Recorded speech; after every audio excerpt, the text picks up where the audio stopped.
having this S curve as this model of what growth looks like, it allows you to start the conversation. And so often people just don't know where to start it. And because it is very, very simple, it's easy to have the conversation. Where do you think you are in your growth? Do you think you're at the launch point? Do you think you're in the sweet spot in mastery? If you're at the launch point, you probably need support. If you're in the sweet spot, you need some focus because you're getting lots of opportunities. And if you're in mastery, you probably need some type of challenge so that you can continue to grow. Welcome back, everyone, to the Geeks, Geezers, and Googlization Show, the home of Googlization Nation, where we talk with HR and business thought leaders about the crazy shift going on all around us and explore the disruptive convergence of technology, business, and people. Here are your hosts, Ira Wolf and Jason Cochran. In this episode, you're going to hear from Whitney Johnson, one of the top 10 leading business thinkers in the world, as named by the highly respected Thinkers 50. Whitney is an expert at something leaders desperately need to do better, growing their people to grow their organization.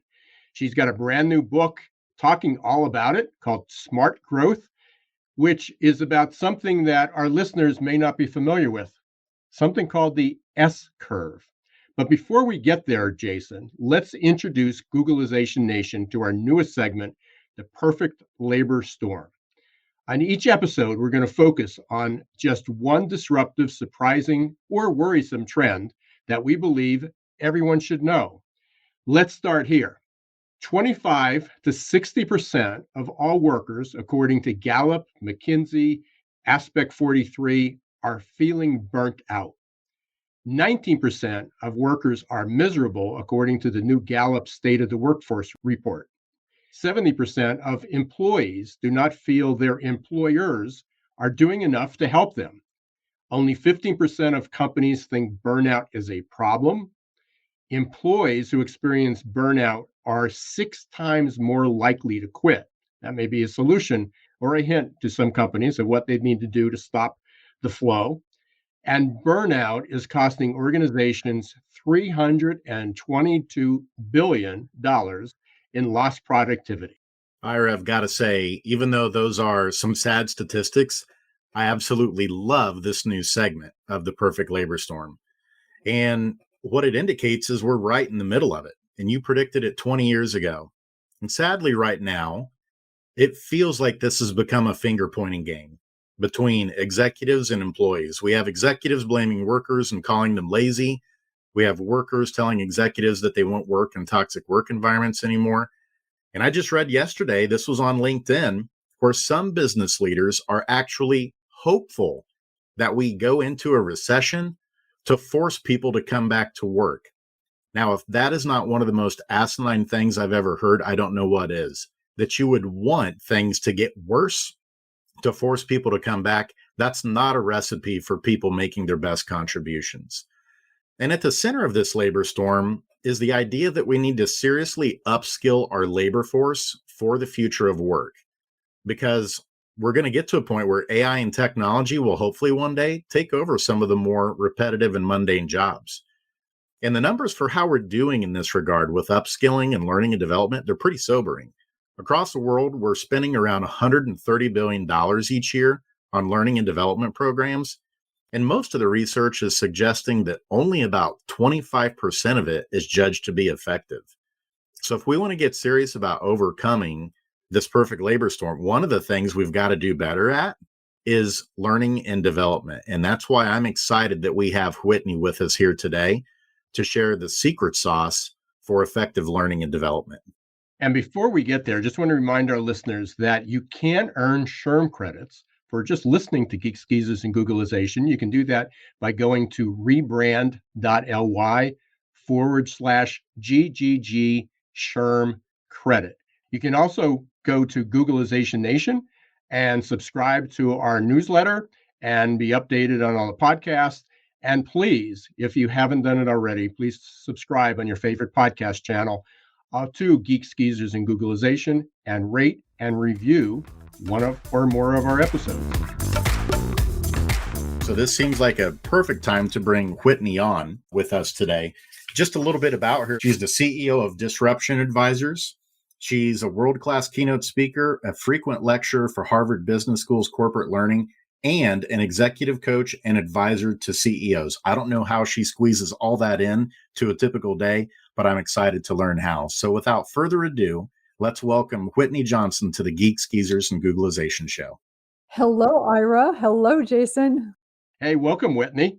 I do want to mention this. You've got a great podcast, Disruption Yourself. I've been listening to a couple of those episodes. You have wonderful guests on there, amazing guests. So I highly recommend everybody go up to Disrupt Yourself podcast. Thank you. And it's fun though, right? It's fun doing a podcast. Oh, it sure is. And we get to talk to people like you, Whitney. You've got a brand new book called Smart Growth. We're living, certainly, as you heard, in very disruptive times. You've had a number of disruptions throughout your life, personal disruptions. Let's talk about your life journey, your career journey, because here you are talking about entrepreneurship, working with some of the largest companies in the world, but you started as a secretary. Yes, I did. All right, I'll do a Reader's Digest version for those who know what Reader's Digest is. I actually studied music in college and I played piano. And I didn't, even though I studied music, I didn't want to be a musician. I think sometimes, maybe some people can relate. You do a major, it's what you kind of plan to do. Your parents wanted you to do it. But by the time I graduated, I really wanted to do something else. And I had gotten married. My husband was going to get his PhD at Columbia in New York. And so we needed food on the table. And musicianship doesn't tend to put food on the table. So I had to go out and get a job. I didn't really have very much confidence because I was a woman. Really, the only jobs that were available to me were working as an executive assistant or really as a secretary. And so that was my first job.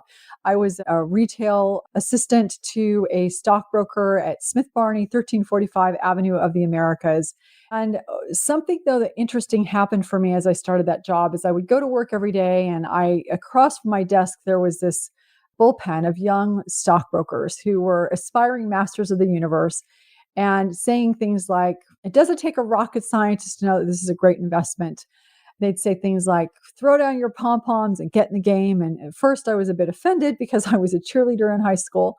But after hearing them say this over and over again every single day, I had this epiphany that I needed to throw down my pom-poms.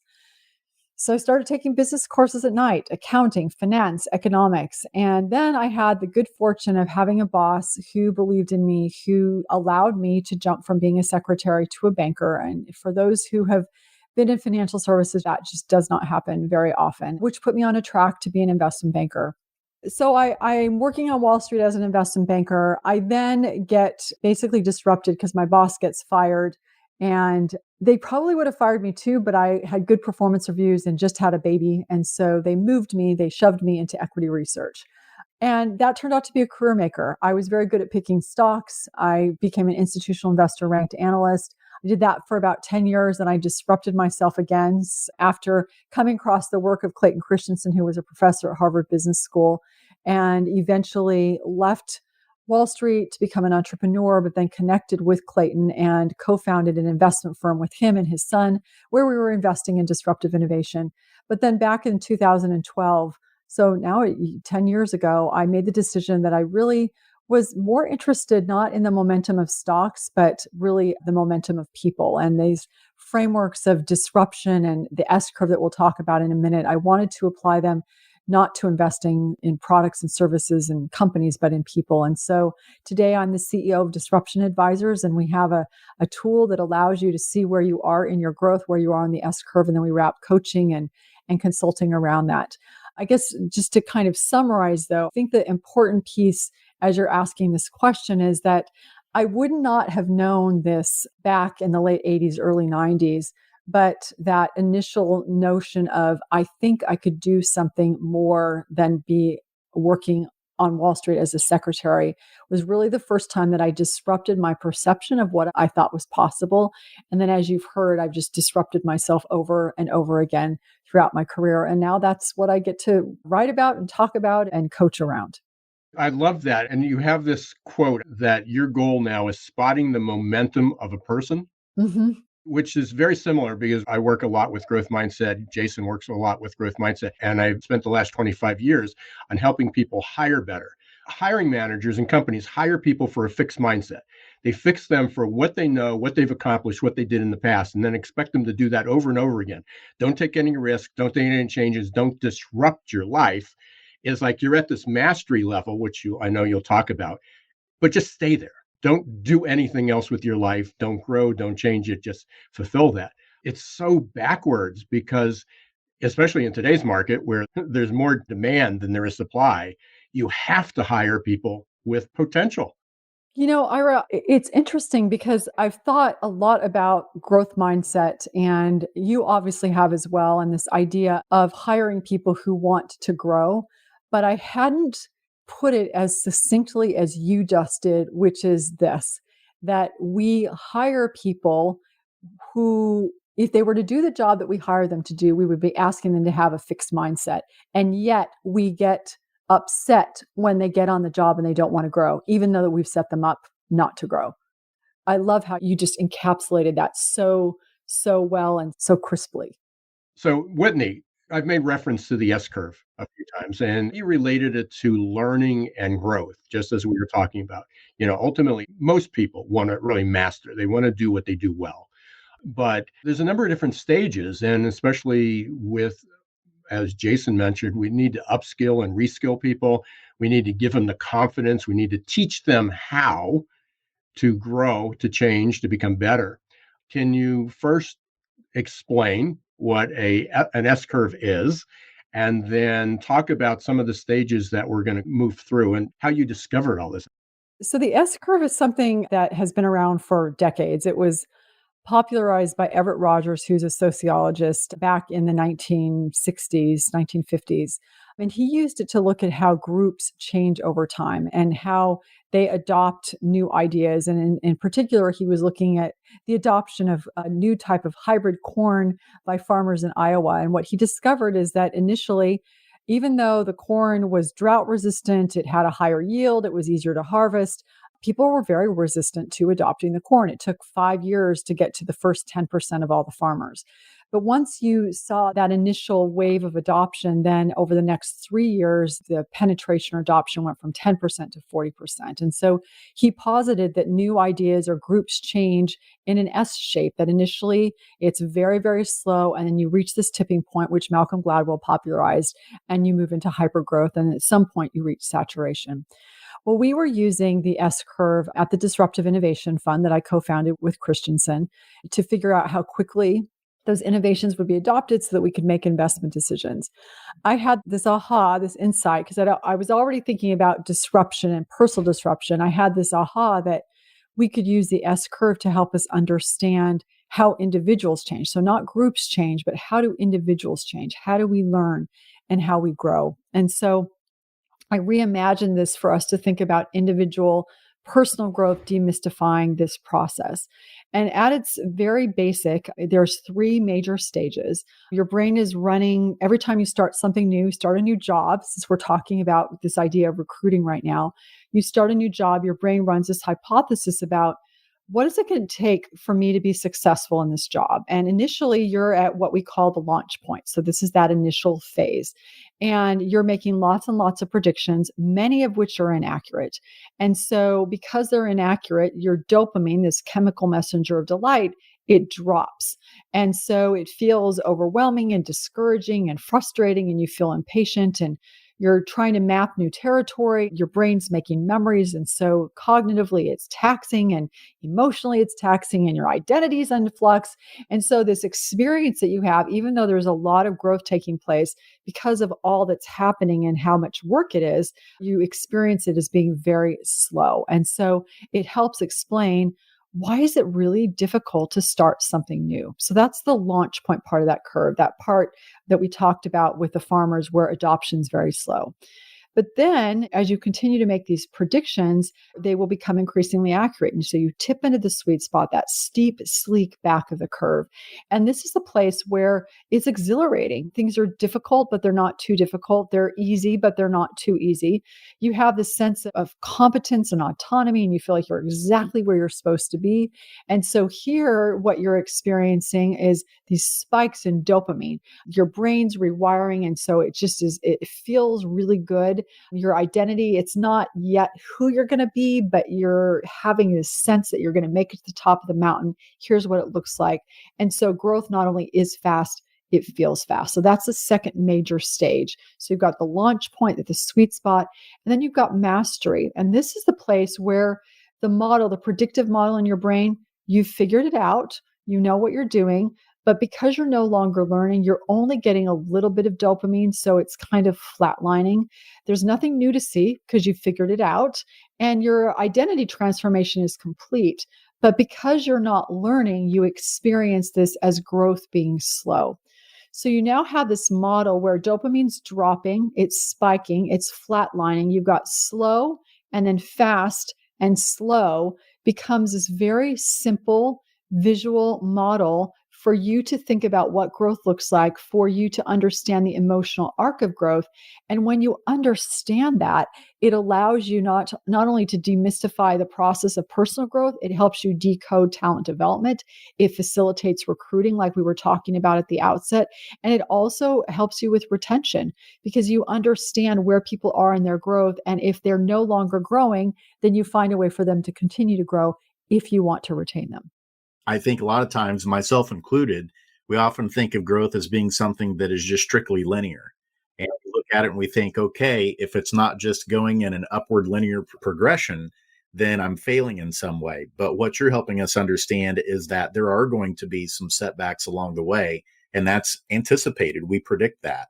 The other thing you shared that I think is really important for our listeners too is that whenever something happens that prevents us from growing, don't necessarily internalize that it's your fault, quote unquote, that there are a lot of variables that have to be right environmentally in terms of instruction, curriculum, the way that we teach, having the right support group and resources around you to grow. But it sounds like you're doing a lot of work to help reframe that, to think in terms of, you know what, let's take a look at the environmental demands first to make sure that we're equipping this person with what they need to grow. And I love that your S curve helps people understand where they are, prepares them that there's going to be some rough patches along the way, but also puts some responsibility on organizations to make sure they're putting those right things in place. What have you noticed in your work are some of those pieces of the recipe to make sure that organizations are providing the right pieces to support growth on the S curve for people? So initially having this S curve as this model of what growth looks like, it allows you to start the conversation. And so often people just don't know where to start it. And because it is very, very simple, it's easy to have the conversation. Where do you think you are in your growth? Do you think you're at the launch point? Do you think you're in the sweet spot and mastery? If you're at the launch point, you probably need support. If you're in the sweet spot, you need some focus because you're getting lots of opportunities. And if you're in mastery, you probably need some type of challenge so that you can continue to grow. So that's a starting point, is it just allows you as a manager, as a colleague, to have that conversation. The other thing that it does is acknowledge the fact that you have to do it by yourself. So you, Jason, Ira, we have to climb the S curve by ourselves, but we can't do it alone. There are weather patterns that are going to affect whether or not you're able to climb that S curve. And so acknowledging that you have to take responsibility, you are agentic, but as a manager, you have a lot of control over whether or not you're making it possible for people to grow. Is it sunny? Is it 70 degrees? Or is it snowing in a blizzard? And so people feel like they can't make it up the mountain. And the way I visualize this is this notion of keystone species. We talk a lot about a keystone species is something within an ecosystem without which something can't grow. In a pond, you need lily pads, for example. And so I think about this as we oftentimes think, okay, what do I need in order for me to grow? But I really encourage managers to flip it and to recognize you have people that work with you for whom you are the keystone species. What are you doing to help the people grow? Again, it's a both and. They have to take the initiative to grow, but you as a manager also create the conditions wherein the people that work with you can grow. I love that, Whitney. And what are those stumbling blocks typically? Why do you think that it's been such a challenge for us as a species to really tap into helping people learn and grow, especially in the business world? It's a great question. I think that one of the reasons it's a challenge is that we are, by definition, very focused on ourselves. It takes tremendous maturity and growing up as a human being to start to focus on people around us.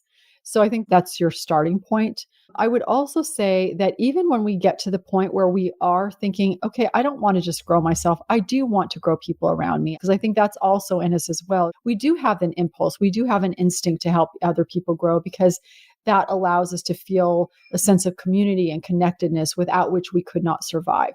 I think where we bump up and where the challenge comes in is that so often, if I, as a manager, am going to help a person on my team grow, they're not growing in a vacuum. Their growth, by definition, disrupts me in some way.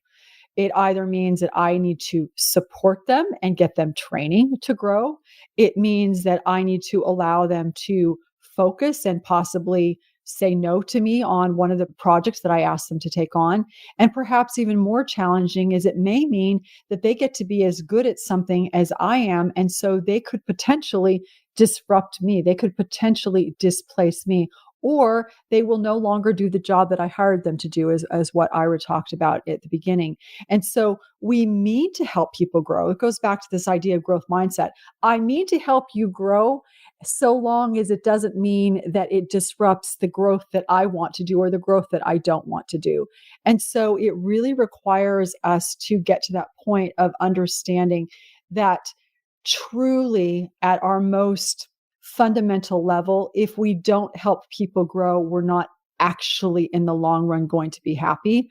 But that requires a lot of higher order thinking. But anyway, that's how I would think about it. I love that, Whitney. It makes me think back to my work as an educational psychologist. Many times parents would come to me and they want their kids to grow, but many times the conversation was about, actually, here's the things you as a parent need to change in order to help your child grow. And it was kind of a light bulb moment many times for parents. And what you shared just there, I think, is probably a light bulb moment for many leaders and organizations too. Right. Oh, I want my children to be educated and read books every day. Oh, how many hours of TV are you watching and not reading books? Right. Oh, I have to change. Yeah, that can be a real challenge for us. And if we take this back to the workplace, as soon as you said that, I can think of managers, especially now, because every time somebody leaves, it takes weeks or months or sometimes even a year to replace that person. They don't want that person to grow. They don't want to send them to training. They don't want to help them move on, get that promotion, because then they have a position to fill. And that's been going on for years. That may have nothing to do with that individual not wanting them to happen, but they don't do it because it would encourage it. And then it's self-interest, it's self-preservation. And the grand irony of it all, and I'm sure you've had these conversations as well, and we've seen this with our tool, is if a person gets to the top of an S curve and they are bored and they are not motivated, you think if you don't help them grow or do something new, that somehow they won't leave. But they will. They'll either get super demotivated and start getting complacent and possibly even become toxic because they're bored, or they're going to leave. And so if we can flip it, so our self-interested piece of ourselves is say, okay, I've got a choice here. They're going to leave either because I let them go, they leave on their own, etc. So why don't I have them leave and become a brand ambassador? Have them say, this is the best boss I've ever had because they helped me grow. Or I can have them leave and feel like this person squashed me. And so if you can zoom out and think about what's the long game that we're playing here, it makes it a lot easier to make those decisions that in the short term are sometimes a bit painful to make. We're living in an impatient society. We need new people, fresh blood.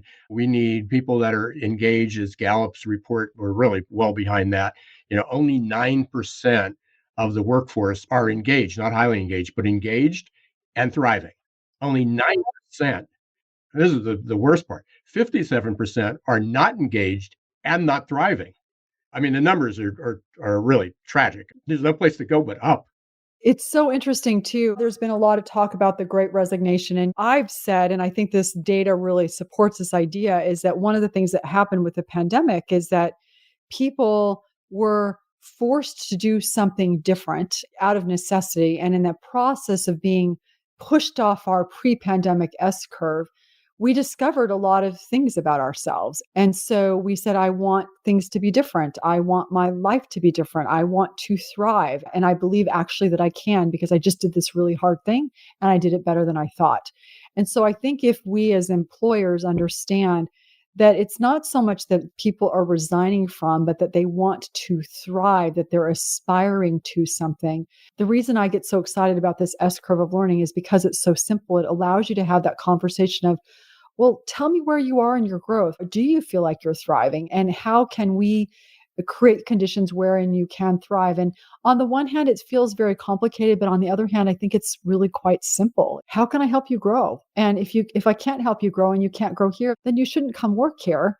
But I'm sure that if I'm committed to this, we'll be able to find a way for us to hire people that want to do what we want them to do. And there will be that match. Where I started that question was we're impatient. We want things to happen quickly. I've sort of identified that my S curve must be about 10 to 12 years because I've had changes in careers. And it's like, never did I feel that I was in complete mastery of it, but I achieved a level and maybe the dopamine, that enthusiasm just dropped. It just fell off. So chemically, I reached that mastery level. And then I moved on. So I went from being a dentist to not being a dentist and starting this business. And I went through this business and then started a couple other side businesses. And here I am now at another point in my life looking at changing the direction and where's most of my time going to focus. So I figured out my S curve must be, 10 to 12 years. And then it takes me another 3 years to actually make the move.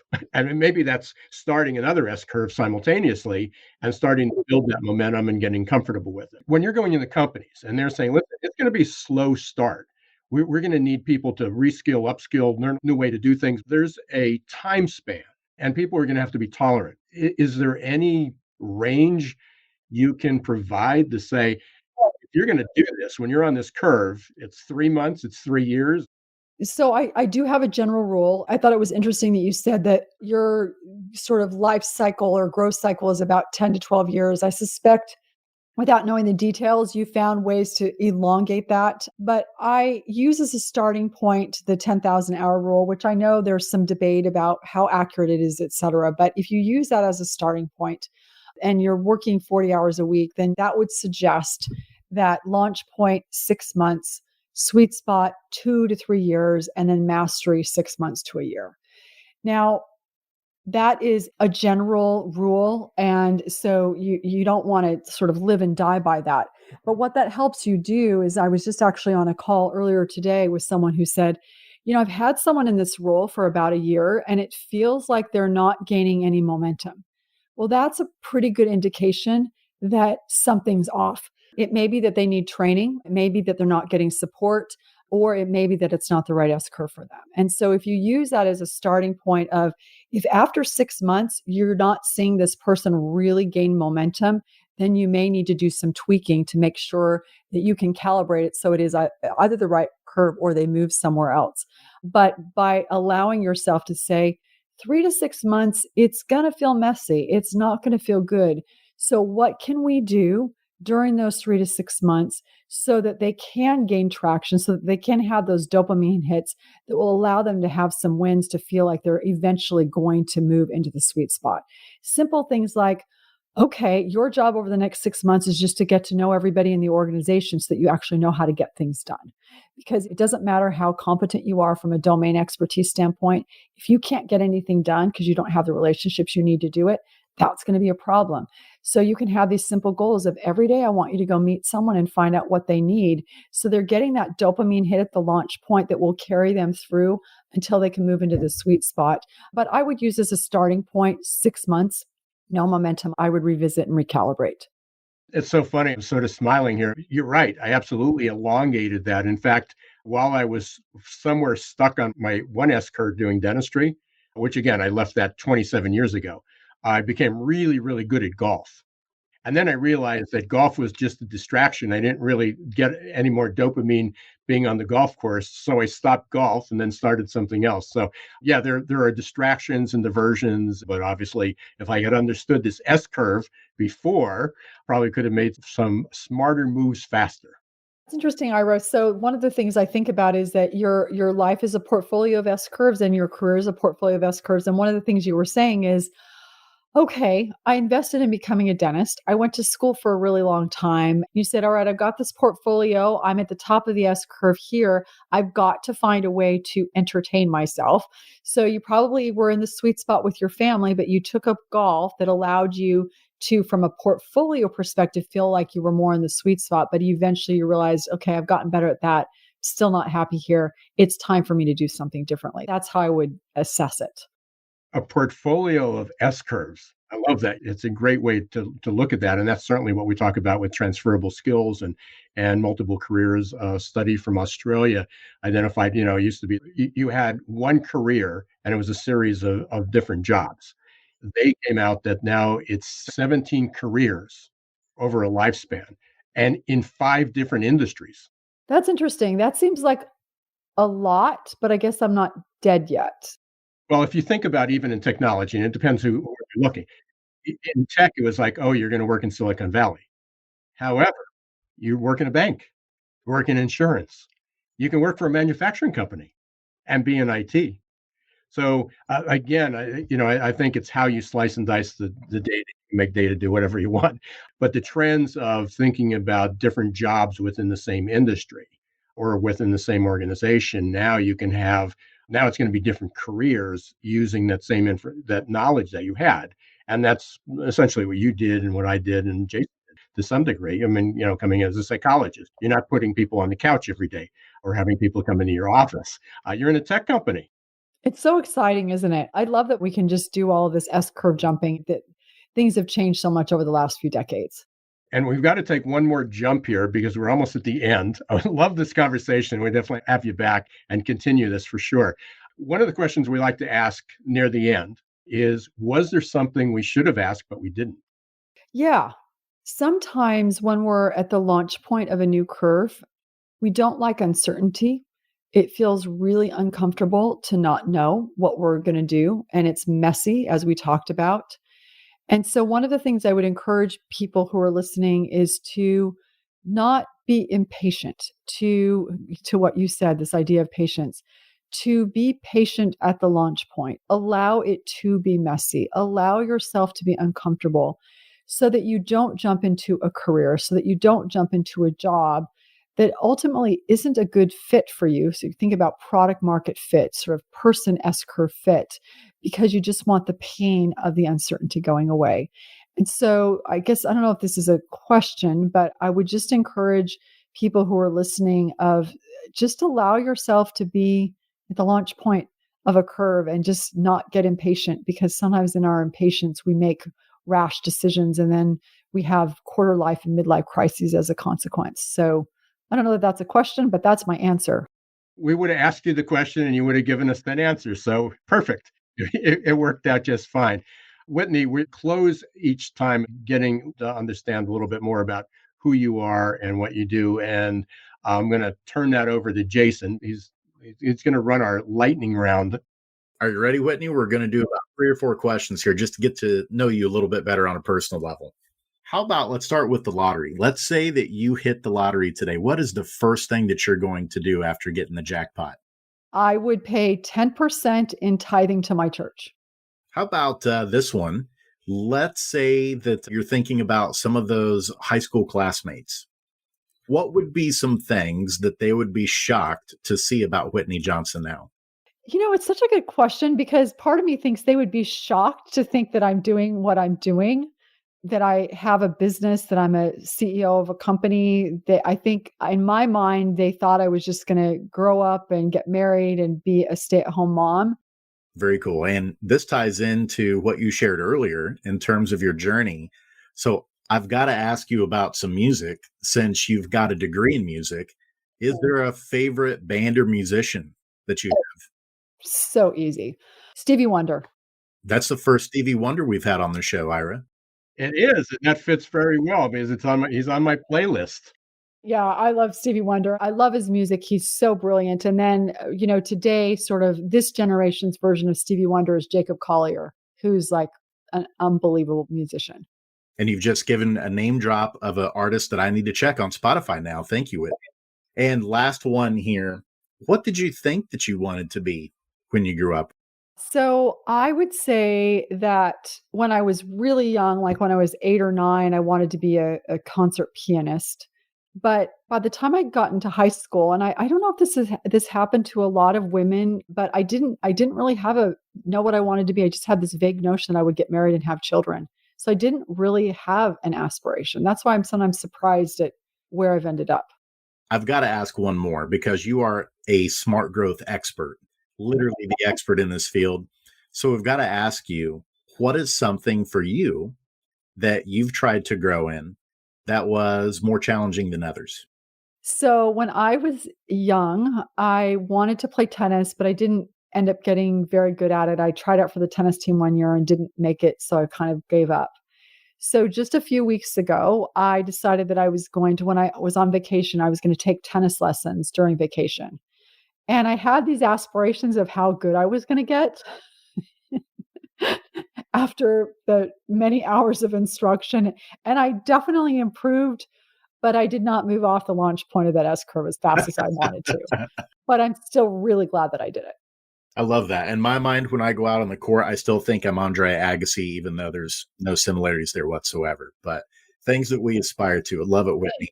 Well, before we let you go, we want to make sure that Googlization Nation can get in touch with you. And so, what are some ways that they learn more about the work that you're doing?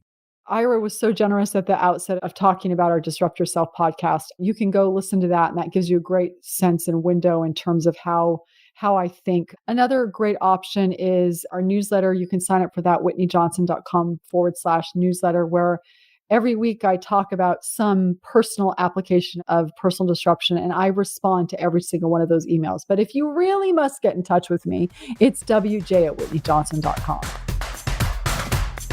My two takeaways, one was portfolios of S curves.